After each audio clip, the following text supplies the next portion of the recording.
Hey guys, welcome back to my channel. I thought I'll just do a quick videos updates of this Ficus microcarpa tree, and I guess a little bit of a progression photos of when I first acquired the materials and what I did to get to where it's right now. It's a little bit sun scorched just because I just moved it out of the greenhouse, and it's also a little bit malnourished, but it should spring back to health here pretty soon. Now, if you guys remember, about a year ago, I chopped this tree down and reduced its height quite a bit to rebuild its structure. But I started working on this tree years before that, and I'm just going to show you guys what I did to get to where it's right now. Make sure to like, comment, subscribe if you enjoyed the videos.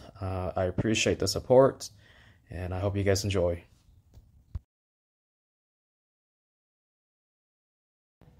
So guys, this was the video I uploaded about a year ago of the chopped, and I pretty much just removed all the branches except for the one on the left. And then I just quickly did a sketch on top of it to show you guys what my vision for the tree was, or how I want to develop it. And honestly, I think I did a pretty decent job getting it to where I want it to be, but I'll just let you guys be a judge of that and let me know what you think. Now, this is what the tree looks like when I first got it, and this is the back side of what the tree is currently, but you guys can see that it is grafted on with a different cultivar, which I just completely removed. I usually remove all the graft on these sort of materials just because I think they're kind of ugly, and you know, they tend to die back easily, so you don't want to waste your time or spend time developing something just for it to die back. You may also notice it didn't really have a really good taper. The base or the nabari of the tree, it was actually smaller than some parts higher up in the trees. And it also got a lot of hideous looking scars on it as well. Honestly, these sort of materials are best for, you know, chopped up into smaller pieces and then root them for multiple trees. But I didn't really do that. I did remove the uppermost part of it, but I kept most of it for some reason.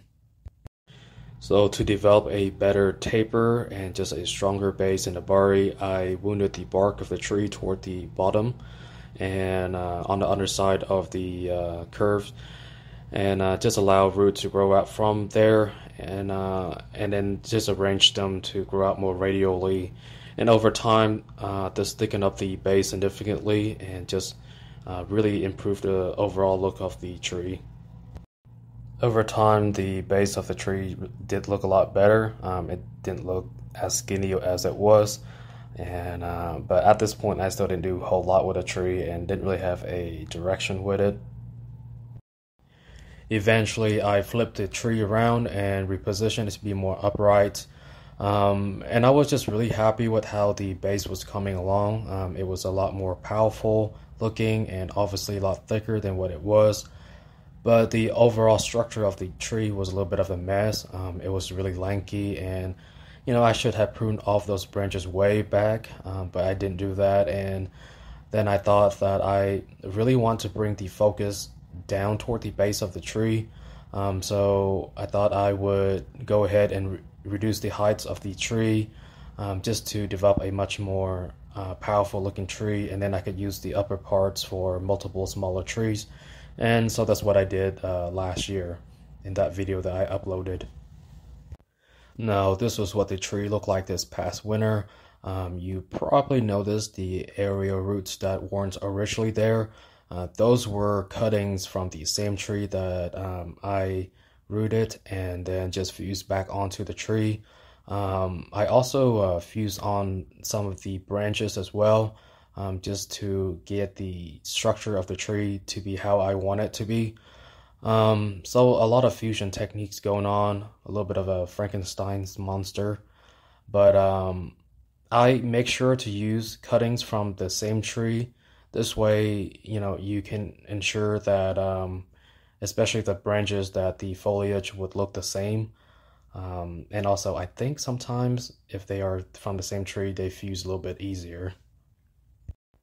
I then repot the tree into this concrete pot, which I really like because it gives me a Vietnamese bonsai aesthetic, which I really like. And so I'm really happy with the tree and pot combination here. And here we are, guys. This whole process took about 4 to 5 years. But I hope you guys enjoyed the video or found it helpful. If you did, I would appreciate it if you can leave a comment, a like, and subscribe if you haven't. Other than that, take care, and I'll see you guys in the next video.